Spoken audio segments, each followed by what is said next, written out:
एष सुरासुरमनुसिन्धवन्दितं घोदघायिकं ममलं प्रणमामि वर्धमानं तित्थं धम्मस्य कर्तारं शेषे पुनतिथयरे ससौवसिद्धे विशुद्धसद्भावे समनेयनानदंसन चरित तव विरियायारे ते ते सौवे समगं पत्तेगमेव पत्तेगं वन्दामि अवट्टन्ते अरहन्ते मानुषे खेत्ते किच्चारहन्ताणं सिद्धाणं तणमगणहराणं अज्जावयवगाणं साहूनं चेदि सौवेसिं तेसिं विशुद्धदंसन नानपहाणा समं समासेज्य उवसंपयामि सम्मं जत्तो निवाण संपत्ती। स्वाध्याय कक्ष संपेपर्यंत आपणा सर्वांना चतुर्विध आहाराचा त्याग असणार आहे। अंतिम शासननायक 1008 भगवान महावीर स्वामी की जय। द्वादशांग श्रुत देवी की जय। प्रवचनसार ग्रंथामध्ये आपण इंद्रियजन्य ज्ञान आणि अतींद्रिय ज्ञान यांची तुलना बघत आहोत। आणि इंद्रियजन्य ज्ञान ज्याचा आम्हाला वृथा अहंकार आहे आणि आम्ही किती ज्ञानी आहोत अशा प्रकारचा आमचा भाव असतो, हे इंद्रियजन्य ज्ञान किती कुचकामी आहे हे या गाथांमधून 2 गाथांमधून आचार्यांनी स्पष्ट केलेलं आहे। इंद्रियजन्य ज्ञान हे पराधीन आहे, अनेक तऱ्हेच्या बाह्य गोष्टींवर हे ज्ञान अवलंबून असतं। शिवाय हे क्रमिक आहे, एकानंतर एक या क्रमाने हे ज्ञान उत्पन्न होतं आणि यामध्ये सत्यार्थता पूर्णांशाने असेलच अशी खात्री देता येत नाही। काल आपण उदाहरण पण बघितलेलं होतं की एक लांब रेष आहे आणि एक उभी आहे, दोन्ही समान लांबीच्या आहे, पण एक आडवी असणारी रेष लहान दिसते आणि उभी असणारी रेष मोठी दिसते। डोळ्यांच्या माध्यमातून अनेक वेळेला भ्रम होतो।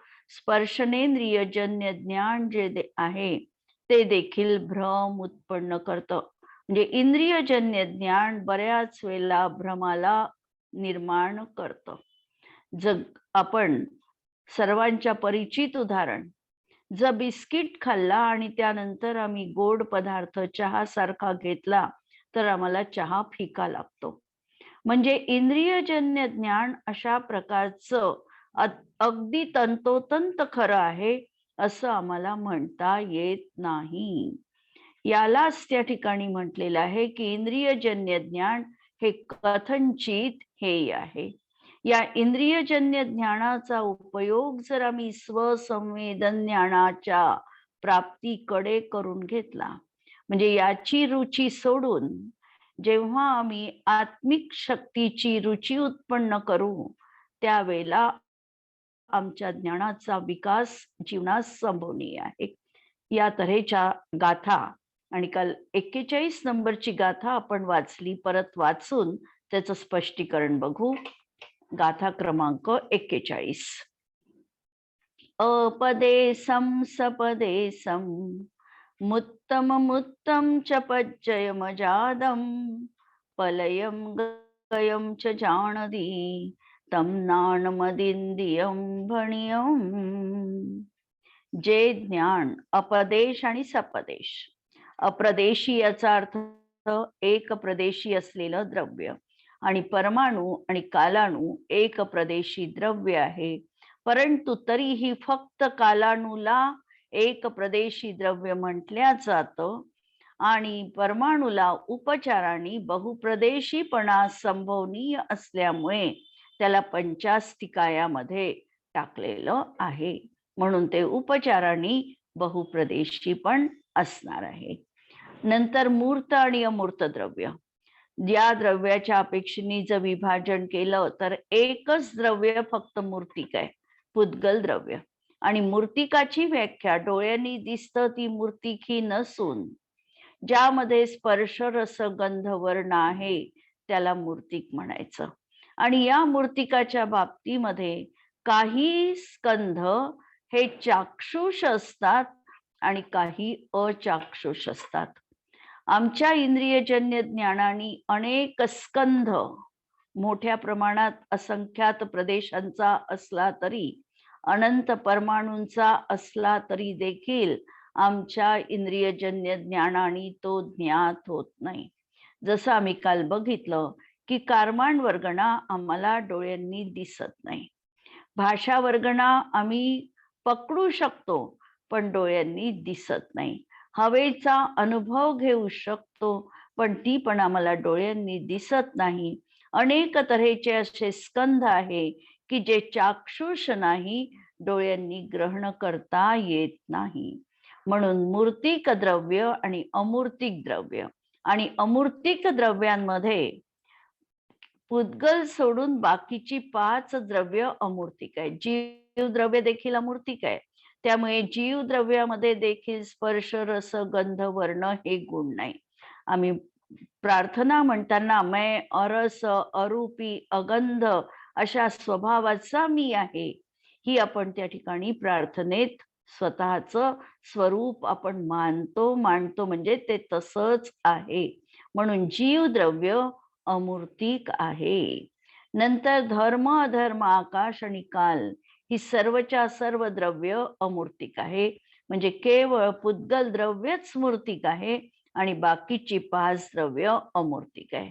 इंद्रियजन्य ज्ञान फक्त मूर्तिक पदार्थांना जाणू शकतो. अमूर्तिक पदार्थांना इंद्रियांनी जाणता येत नाही. एवढं हे ज्ञान हीन दर्जाचं आहे. मग जर असं आहे तर आम्ही मतिश्रुत ज्ञानाच्या माध्यमातून अमूर्तिक द्रव्याला जाणू शकतो की नाही, आत्म्याला आम्ही जाणू शकतो की नाही, हा प्रश्न आमच्या समोर उपस्थित होतो. तर आम्ही मतिश्रुत ज्ञानाच्या माध्यमातून आत्म्याला किंवा 5 बाकीच्या 4 अमूर्तिक द्रव्यांना देखील जाणू शकतो. पण तो मनाचा विषय आहे, इंद्रियांचा विषय नाही. इंद्रियाचे विषय निश्चित आहे. स्पर्शनेंद्रियाचा विषय स्पर्श, रसनेंद्रियाचा रस, घ्राणेंद्रियाचा गंध, चक्षु इंद्रियाचा रंग किंवा आकार आणि कर्णेंद्रियाचा शब्द. आता अमूर्तिक पदार्थामध्ये हे 5ही गुणधर्म नाही आणि म्हणून या इंद्रियाच्या माध्यमातून अमूर्तिक पदार्थ जाणता येत नाही. पण मनाच्या माध्यमातून मन मात्र मूर्तिक आणि अमूर्तिक सर्व द्रव्यांना जाणू शकतो. म्हणून पंचेंद्रिय संज्ञी पंचेंद्रिय जीवालाच आत्मज्ञान होऊ शकते किंवा अमूर्तिक द्रव्याचं ज्ञान होऊ शकतं. ही गोष्ट इथे आपण प्रत्यक्ष लक्षात घेतली पाहिजे. म्हणजे आम्ही संज्ञी पंचेंद्रिय आहे म्हणून मनाच्या माध्यमातून आम्ही अमूर्तिक द्रव्यांचं आणि आत्मद्रव्याचं देखील ज्ञान करू शकतो. पण आत्म्याचं ज्ञान इंद्रियांनी होत नाही, हेही आम्ही स्वीकारलं पाहिजे. म्हणून मूर्त आणि अमूर्त, मूर्त म्हणजे रूपित पदार्थ आणि अमूर्तिक म्हणजे अरूपी पदार्थ. म्हणून अशा मूर्तिक आणि अमूर्तिकाला आणि अजादम आणि पलयम गयम. अजादम म्हणजे ज्या पर्यायी उत्पन्न झालेल्या नाही, अनुत्पन्न आहे, पण भावी काळामध्ये त्या उत्पन्न होणार आहेत. आज त्या नाहीत पण भावी काळामध्ये त्या होणार आहे. आणि पलयम गयम म्हणजे ज्या होऊन चुकलेल्या आहे, ज्या उत्पन्न झालेल्या आहे, प्रलीन झालेल्या आहे, म्हणजे भूतकालाला ज्या प्राप्त झालेल्या आहे, अशाला जाणतं. ते ज्ञान अतींद्रिय असं म्हटल्या जातं. म्हणजे जे ज्ञान अप्रदेशी द्रव्य असो की सप्रदेशी असो, मूर्त असो की अमूर्त असो, किंवा उत्पन्न होणाऱ्या पर्यायी असो किंवा नष्ट झालेल्या पर्यायी असो, सगळ्यांना जे ज्ञान जाणतं ते ज्ञान अतींद्रिय ज्ञान म्हटल्या जातं. आत्मिक ज्ञान म्हटल्या जातं. ते इंद्रियांवर अवलंबून नाही, प्रत्यक्ष ज्ञान म्हटल्या जातं. आता टीका बघताना इंद्रिय ज्ञान हे वास्तविक उपदेश अंतःकरण आणि इंद्रियादिकांना विरूप कारणाने. आता विरूप कारण म्हणजे काय? तर आत्म्यापासून वेगळ्या असलेल्या कारणाच्या माध्यमातून. जसा उपदेश आहे, तर उपदेश हा कोणीतरी गुरूंनी दिलेला आहे, पुस्तकामध्ये उपलब्ध असणार आहे. त्या उपदेशावरून आम्हाला एखाद्या गोष्टीचं ज्ञान झालं.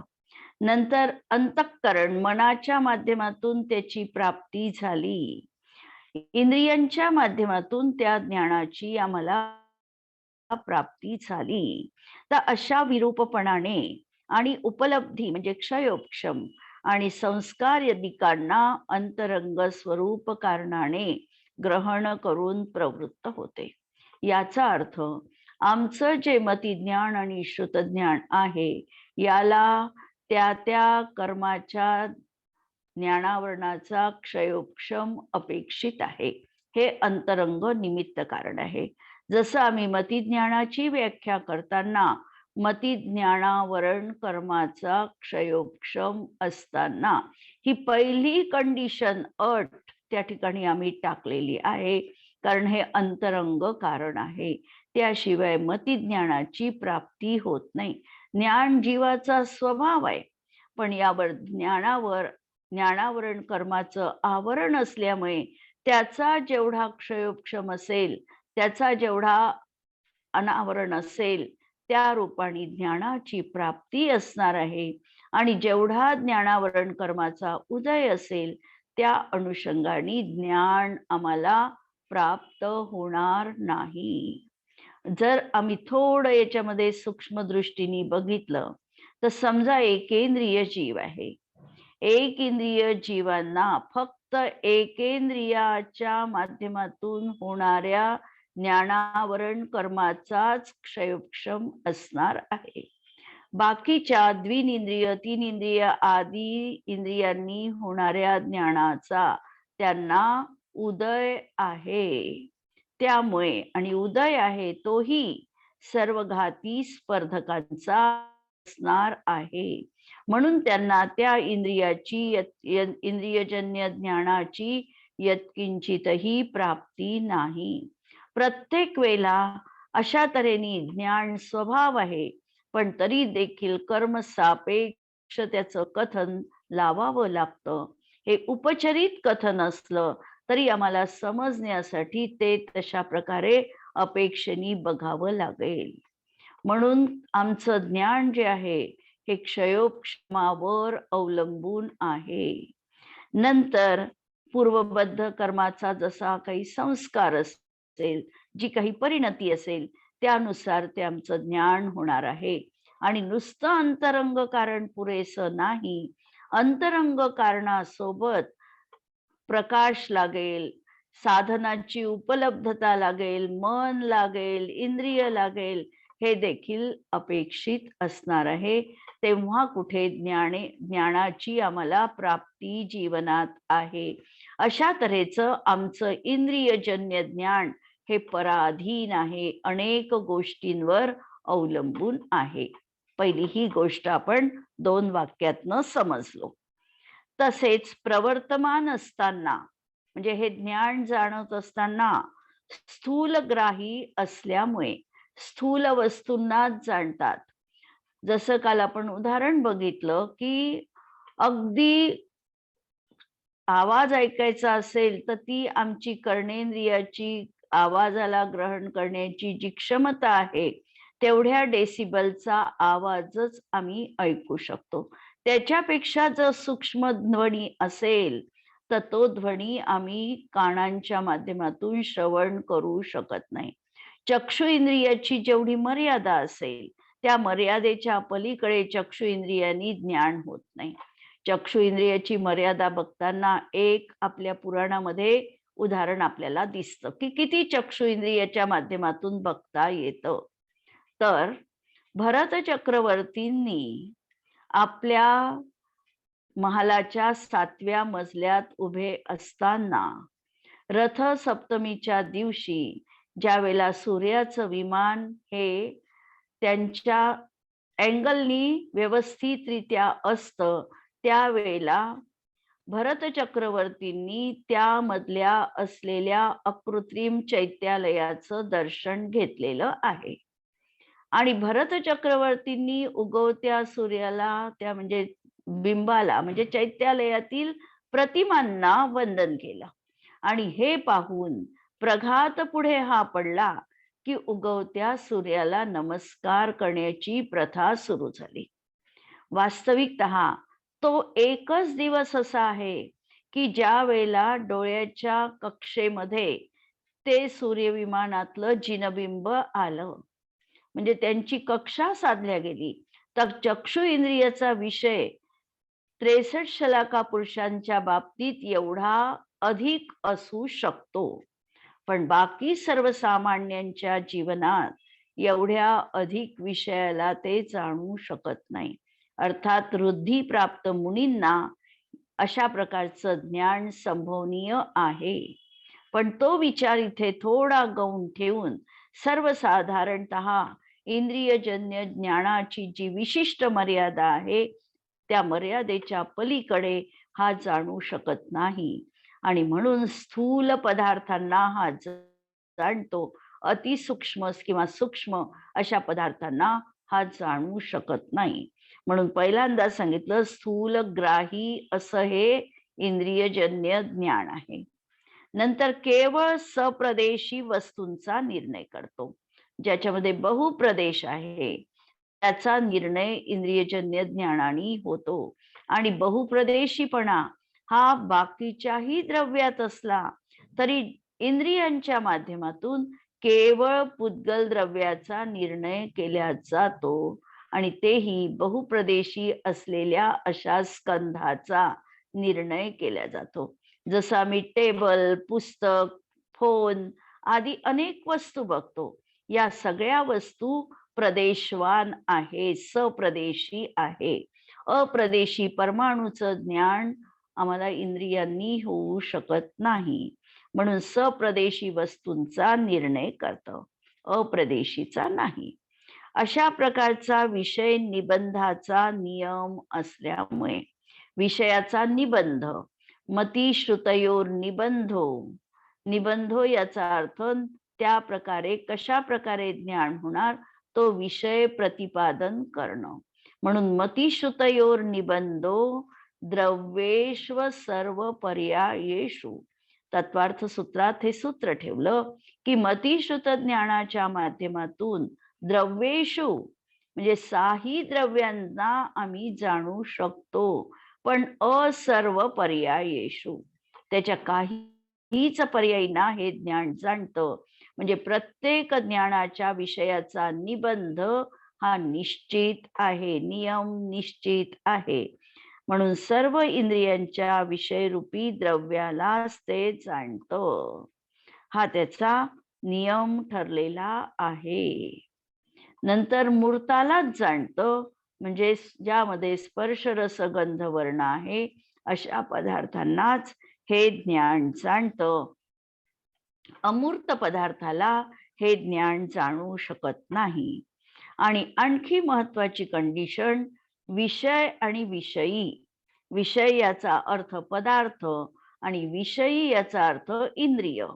यांचा जेव्हा सन्निकर्ष होईल, सन्निपात होईल, एकमेक होतील म्हणजे जवळ जवळ येतील, त्याच वेळेला हे ज्ञान संभवनीय आहे. रसाचा स्वाद घेण्यासाठी जिभेवर वस्तू ठेवावी लागते, त्यांचा सन्निकर्ष व्हावा लागतो. सन्निकर्षाशिवाय इंद्रियजन्य ज्ञानाची प्राप्ती होत नाही. म्हणून विषय आणि विषयी यांचा सन्निपात झाल्यावर ज्ञान होतं. आणि हा सन्निकर्ष फक्त वर्तमान काळातच संभवनीय आहे. भूतकाळामध्ये इंद्रियांचा आणि विषयाचा सन्निकर्ष संभवनीय नाही.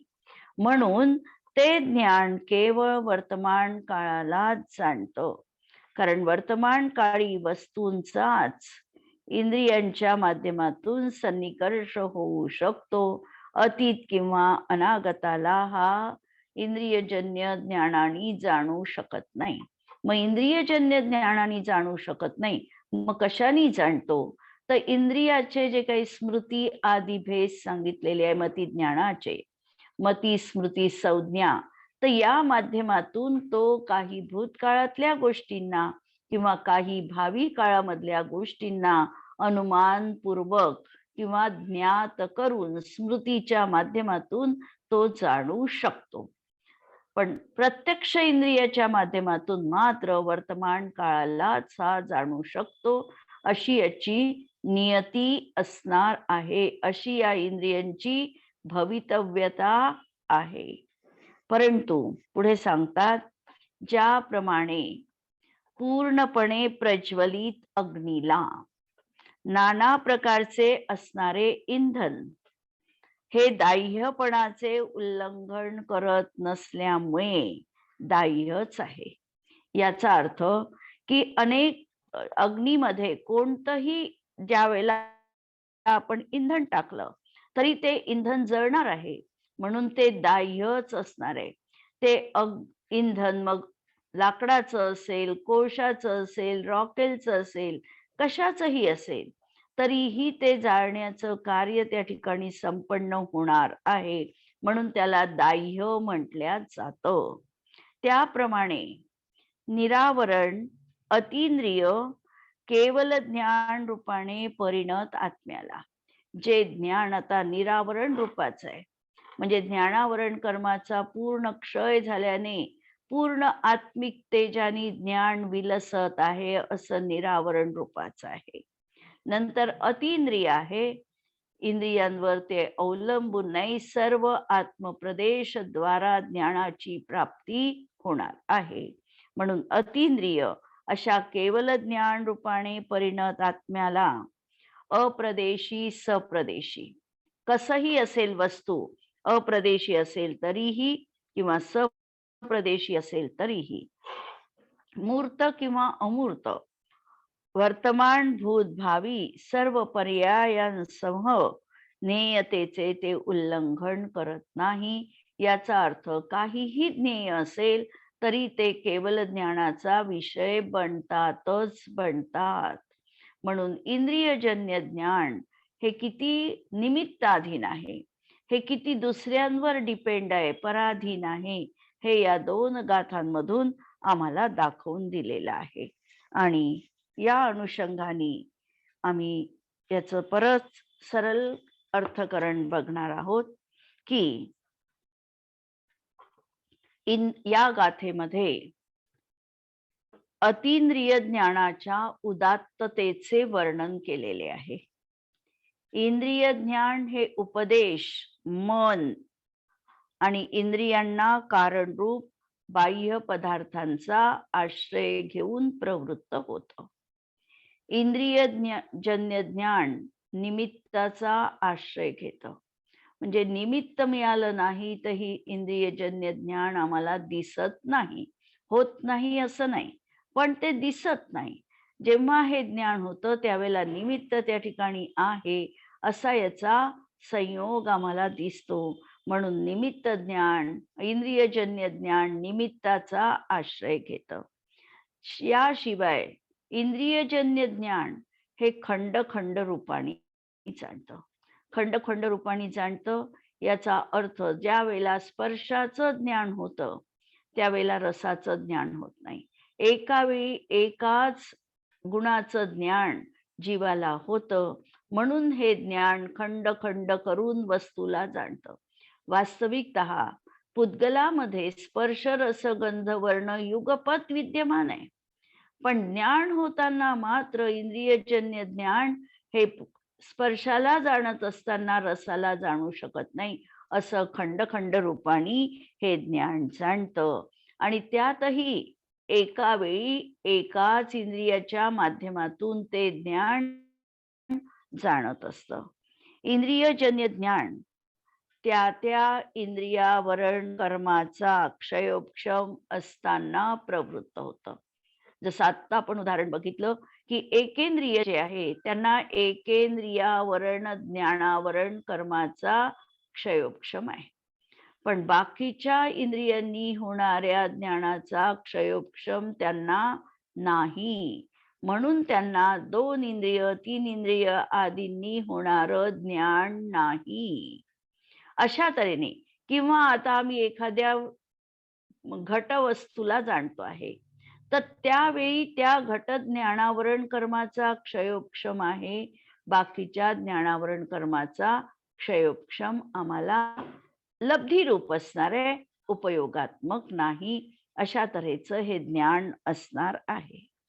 नंतर इंद्रिय ज्ञान अति स्थूल पदार्थांना ग्रहण करतं.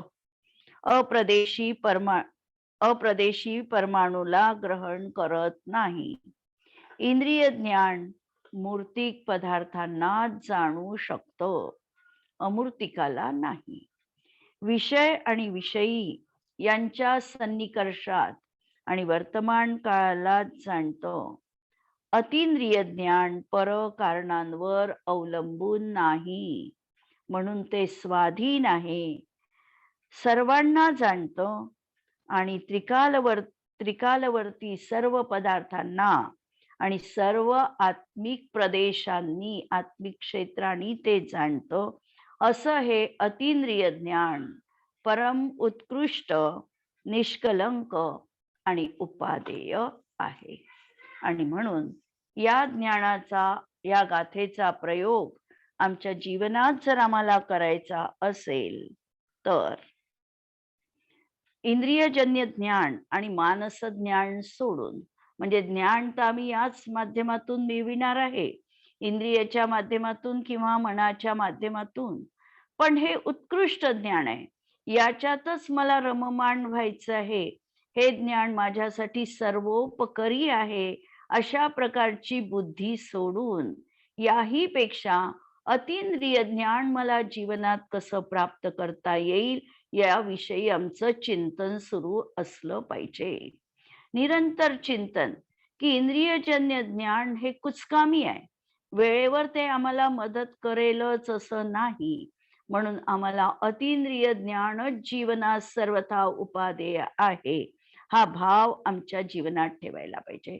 आणि अतींद्रिय ज्ञानामध्ये जे केवल ज्ञानाचं बीज स्वरूप आहे, ज्याच्या माध्यमातून केवल ज्ञान आम्हाला प्राप्त होणार आहे, असं निर्विकल्प स्वसंवेदन ज्ञान, हेच आम्हाला उपादेय आहे. आणि जे काही विभाव आमच्या जीवनात असणार आहे, या विभावांमध्ये आम्ही अत्यंत रुचिवान आहोत. त्या विभावांना आम्ही खूप जीवनामध्ये स्थान देतो. हे विभाव आम्हाला सर्वथा कार्यकारी आहे अशी आमची भ्रमबुद्धी असते. ही सोडून आत्म्याप्रती आमची प्रीती जागृत करायची, की मला माझ्या आत्मतत्वातच रुची घ्यायची आहे, माझ्या स्वभावालाच मला उपादेय समजायचंय, माझा अतींद्रिय स्वभावच मला निर्विकल्प ज्ञानाची प्राप्ती करून देण्याला समर्थ आहे, तेच माझ्यासाठी परमस्थान असणार आहे. हा भाव जीवनामध्ये सातत्याने आमच्या अंतरंगामध्ये ठेवायचा आहे.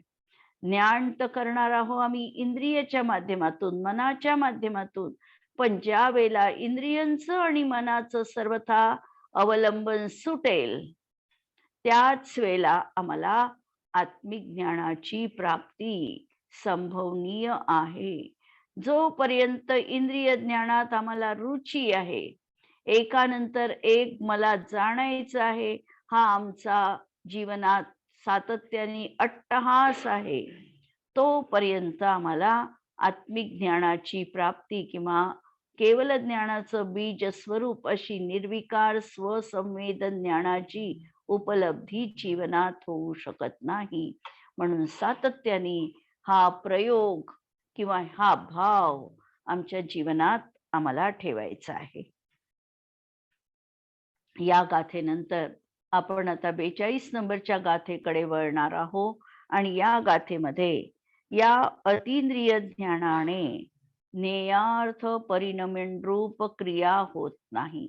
अतींद्रिय ज्ञान उपादेय आहे हे सांगितलं, हे ज्ञान सर्वोत्कृष्ट आहे हे सांगितलं, हे ज्ञान निष्कलंक आहे हे या गाथेमध्ये स्पष्ट केलं आणि त्या गाथेच्या अनुषंगाने अतींद्रिय ज्ञानाचं कोणतं वैशिष्ट्य असणार आहे, तर त्या ठिकाणी ज्ञेयार्थ परिणमन क्रिया होत नाही, ही गोष्ट या गाथेमध्ये स्पष्ट केली.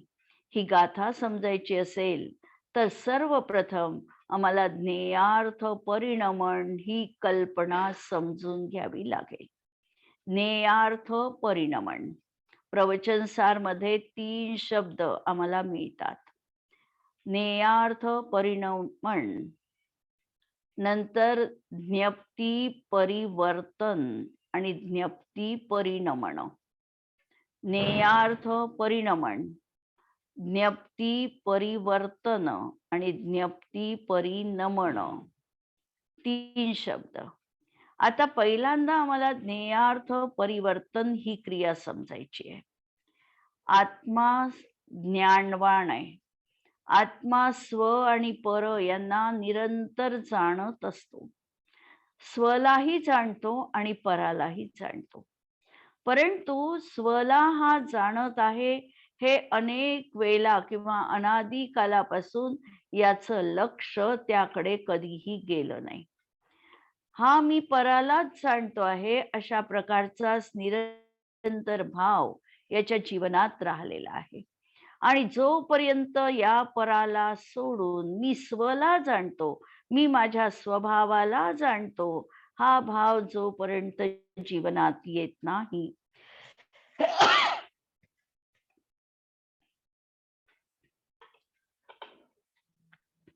मी स्वला जाणतो, हा भाव जोपर्यंत जीवनात येत नाही, तोपर्यंत हे ज्ञेयार्थ परिणमन त्याचं सुरू असणार आहे. ज्ञेयार्थ परिणमन याचा अर्थ की पदार्थांना जाणत असताना केवळ जाणण्याच्या कक्षेपर्यंत आमचं ज्ञान रुकत नाही, की पदार्थ आहे, अस्थिरूप आहे, तो अशा प्रकारचा आहे, इथे आमचं ज्ञान थांबत नाही आणि आमचं ज्ञान त्याच्याही पुढे जातं, की हा पदार्थ इष्ट आहे, हा मला अनुकूल वाटतो आहे, हा माझ्यासाठी प्रतिकूल आहे, या वस्तूला मला ग्रहण करायचं आहे, ही वस्तू माझ्या प्रकृतीसाठी अनुकूल नाही, हिचा मला त्याग करायचा आहे, अशा प्रकारची ही जी निरंतर ग्रहण त्यागाची वृत्ती किंवा इष्ट अनिष्टपणाची जी बुद्धी जाणल्यानंतर आमची निरंतर सुरू असते. अज्ञान अवस्थेत मी स्वतःला जाणतो आहे हा भावच अंतरंगामध्ये कधी प्रगट होत नाही आणि मी केवळ पराला जाणतो हा भावच आमच्या मनात स्थिर रूपाने विद्यमान आहे. परंतु वास्तविकतः आत्मा पराला जाणतच नाही. आत्मा कशाला जाणतो? 4 गोष्टी आपण बघितलेल्या होत्या. आत्मा जाणतो कशाला? तर आत्मा जो जाणतो तो स्वतःच्या ज्ञान पर्यायीलाच जाणतो, हा निश्चय आहे. पण या ज्ञान पर्यायीला कारण बाह्य पदार्थ आहेत, म्हणून व्यवहाराने हा जीव बाह्य पदार्थांना जाणतो असं म्हणण्यात येतो. परंतु हा या बाह्य पदार्थाच्या व्यामोहात एवढा गुंतलेला असतो की मी स्वला जाणतो हे हा विसरून जातो. स्वतःचा स्वभाव हा कधीही अंतर्मुख होऊन तिकडे बघत नाही, त्याचं अवलोकन करत नाही आणि म्हणून प्रतिसमय हा ज्ञेयार्थ रूप परिणमन करतो, म्हणजे परपदार्थामध्येच इष्ट अनिष्ट बुद्धी करत असतो. सतत याचं लक्ष कुठं असेल तर परपदार्थ हा चांगला आणि वाईट. रस्त्यानी जात असताना निर्विकार रूपाने आमची शतपावली जरी सुरू असली तरी देखील एखाद्या वस्तूवर जर आमची दृष्टी गेली तर आमच्या अंतःकरणात सहज हा भाव येतो की अरे ही वस्तू चांगली आहे किंवा मला हवी आहे किंवा नको आहे. अशा तऱ्हेचा जो हवा आणि नकोचा परिणाम आमचा निरंतर सुरू आहे, हेच आहे आमचं ज्ञेयार्थ परिवर्तन किंवा परिणमन. याच्यामध्ये हा सतत रागद्वेषामध्ये अडकलेला असतो, की ही वस्तू माझी आहे आणि ही चांगली आहे. दोन तऱ्हेचे भाव कधी-कधी असतात. कधी-कधी ही वस्तू माझी आहे ही भाव नसतो. पण ही चांगली किंवा वाईट आहे, अशा प्रकारची बुद्धी मात्र जरूर असते आणि म्हणून अशा प्रकारचं जे ज्ञानाचं आमचं परिणमन सुरू आहे, परिवर्तन सुरू आहे, या परिवर्तनाला नेयार्थ परिवर्तन असं म्हणतात. म्हणून गाथेच्या हेडिंगमध्ये या गाथेची उत्थानिका आणि ही गाथा अत्यंत महत्वाची गाथा आहे. जीवनामध्ये आम्हाला सुख, शांती आणि समाधान हवं असेल, तर आम्ही कशा प्रकारे विचार करावा, पदार्थामध्ये कसं अडकू नये, पदार्थाला केवळ ज्ञाता द्रष्टा रूपाने कसं अनुभवावं, याची गाईडलाईन देणारी ही 42 नंबरची गाथा आम्ही उद्याच्या याच्यामध्ये बघणार आहोत. नेयार्थ परिणमन आमच्या मनामध्ये याचं चिंतन सतत आम्हाला करायचं आहे. जिनवाणी के ज्ञान से सूझे लोकालोक, सो जिनवाणी मस्तक नमो सदा देत हूँ को। नमो अरिहंताणम, नमो सिद्धाणम, नमो आयर्याणम, नमो वच्छायाणम, नमो लोये सवसाहुणम. सर्वांना जय